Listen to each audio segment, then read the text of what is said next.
Showbiz fanatics, Mama Ten abay nagtrending sa pagbibigay daan para kay Miss Catherine Bernardo and Alden Richards. But before that, if you haven't subscribed yet to my YouTube channel, please don't forget to like, share, and subscribe at i-hit mo na rin ang notification bell for more showbiz updates. Bago tayo magpatuloy sa ating updates for today's video, ay nais ko po muna of course magpasalamat sa lahat ng mga legit viewers, subscribers at ang lahat ng mga legit na nagmamahal at sumusubaybay sa lahat ng ating mga updates. Maraming salamat po sa inyong panonood. At ngayong araw, congratulations Katden sapagkat trending po tayo in the Philippines. Hashtag Katden with the tweets 4,605 posts and trending in the Philippines.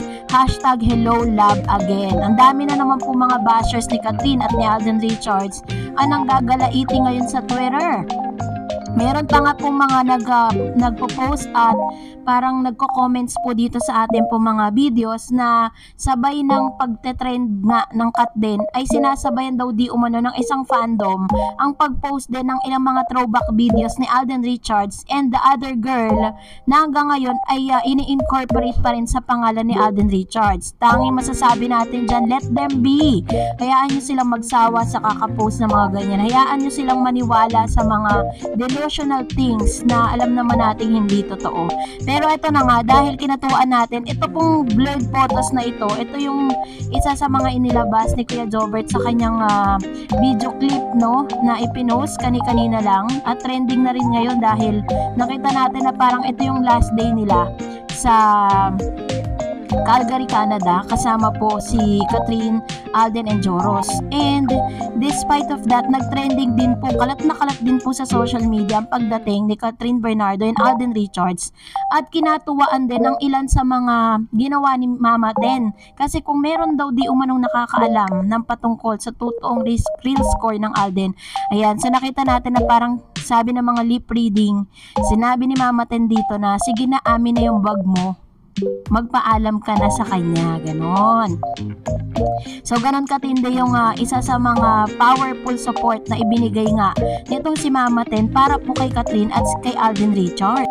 Si Mama Ten din ang nagsilbing tagapangalaga ni Miss Catherine Bernardo during the time na naroroon po sila sa Calgary, Canada. Meron pong instances at mga videos din na nailabas na si Mama Ten binubuhat niya yung ilan sa mga bags na meron si Miss Catherine na syempre dati ang gumagawa ng si Mama Ten for Catherine, diba, habang siya ay nasa taping. Pero this time, dahil si Mama Ten is away, kumbaga wala si Mama Ten nasa ibang lugar siya, kasama niya si Trina habang siya ay nagbabakasyon at pinagkatiwala ni Mama Ten totally itong si Miss Catherine kay Mr. Alden Richards. Kaya naman, syempre, yun yung naging isa sa mga support system ni Miss Catherine kasi kahit po siya ay nandoon, pero may mga nag-aasikaso pa rin siya.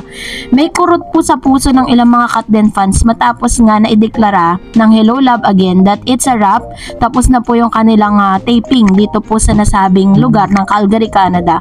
And they're really excited to go home dito po sa Pilipinas. Pero nakita natin talaga nagte-trend ngayon na talagang mararamdaman po natin sa kanilang dalawa na may kurot, lalo na kay Alden, makikita mo sa mata niya na parang ayaw niya pa. Kaya nga sa post nga ni Mr. Joros Gamboa sa kanyang IG story na parang nakikiusap siya to give them another week to stay in Canada. Pero syempre may mga trabaho po silang kailangan tapusin dito sa Manila at meron po silang tinatawag na timeline na kailangan nilang sundin, na kailangan na nilang bumalik ng Manila dahil may mga nag-aantay pang trabaho dito po sa Pilipinas. Ang tanong po ng ilan, what's next after this?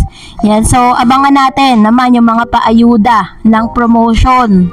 Kung saan magkakaroon sila ng mall tour, magkakaroon sila ng mga interviews.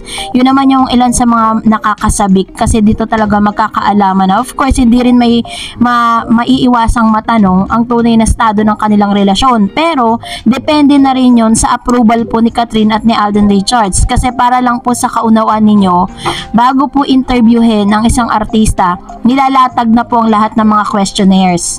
So, tanging yung mga artist or mga actors and actresses po ang nagbibigay ng approval if gusto nilang sagutin yung question. Ganun po yung tema ng mga interview. Ito po ay different dun po sa tinatawag na ambush interview. Pag tinawag naman na ambush interview ay wala pong walang filter yon. Kung ano yung gustong itanong sa'yo, kailangan tahasan mo siyang sasagutin, no? Pero dito kasi may mga scripted din na mga question and answers, may mga approvals kapag po katulad po ng ginawa niya dun kay Mr. Boy Abunda, 'di ba?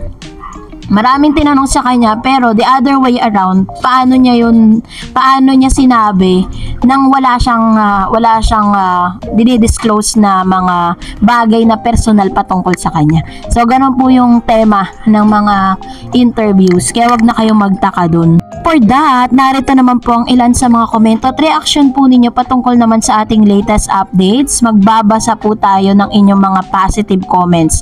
Unahin natin si Ma'am Gloria Lomeda. Hindi pwedeng mag-endorso or mag-endorse ng ibang brand si Alden kasi may McDo food chain siya. Mas maganda kung ice cream pwede pa. True. Yun po yung sinasabi ko, nililinaw ko po sa inyo, 'di ba? Kasi may mga nagkalat na news, pero lumabas na po na si Mr. Coco Martin ang makakasama ni Miss Catherine para sa kanyang pinakabagong KFC na endorsement. Kasi si Alden po kasi may McDo siya eh. Sabi ni Miss Ezel Stage. Depende po, Ma'am Dars, if nag-franchise lang siya but not endorser, may ganun po ata. If hindi na siya endorser ng McDo, di ko na siya napanood sa TV ads ng McDo, pwede siya po ang mag-endorse sa KFC. Okay lang din sa KFC na may McDo franchise siya. Depende siguro yan sa usapan, kaya still 50-50 kung totoo ba yung hint na yan. God bless, Ma'am Dars. Ayan, sinagot ko po dito si Ma'am Shi. Sabi ko, kung pagbabasihan natin yung tinatawag na credibility wise, 'di ba? Kumbaga parang ano po ang magiging lagay doon ni Alden? Kasi kung talagang nagustuhan mo ang KFC, bakit you choose McDo? You choose to have parang maging isa sa mga owner ng McDo. Tapos gusto mo pala ng KFC, 'di ba? Alam, nagigets niyo po yung sinasabi ko. So, medyo magkakaroon ang credibility is at stake po dito kay Mr. Alden if he's going to accept that offer. Sabi naman po ni Mr. Renato Sayan, the moment I saw Kat and Alden, Mama 10, they are riding the airport go-kart. I knew they are on business class. Though Mama 10 tickets originally at economy, Alden upgraded to business class din. Alam ko gaano ka komportable inside business class. Masarap ang tulog, adjustable yung seat, pwedeng gawing folding bed. Tas magkatabi pa yung dalawa. Hay, sarap, may kayakap the whole flight duration from Canada hanggang Pinas.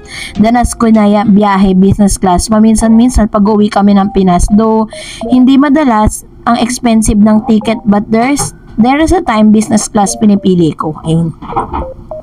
Ayun, imposible naman para sa akin imposible rin naman kasi nakukuha sila ng economy or yung hindi business class, kasi kung tutuusin kaya naman nilang gastusan talaga yun. Sa yaman po nilang dalawa. At lagi po yan si Mama 10 kapag po nasan si Alden Richards, kung business class man yung sinakyan nila, imposibleng hindi isasama ni Alden Richards yan, 'di ba? Ayun, tama si Mr. Renato Sayan na mas masarap talaga na babiyahe ka na. Diba? Alam mo yun, parang ang dami na nilang napagkwentuhan. Kaya tignan nyo po yung separation anxiety nila bago sila maghiwalay, diba? Halos ayaw nilang maghiwalay. And sabi ni Miss Evelyn de Ocampo, totoo kaya yan? Sana magkaroon din sila ng teleserye na silang dalawa. Ang bida kahit sa GMA Telebabad, grabe, sana nangyari yung cut din forever. Ayan. So ito naman yung kanyang komento patungkol dito sa usaping ito, no? So katulad ng sinabi ko kanina, si Mr. Coco Martin na po yung tinuturo nila na parang bagong endorser ng KFC. And that's it for today. For more videos and updates, please don't forget to like and subscribe. And please don't forget to follow my Facebook page, Dar Eds TV. God bless everyone!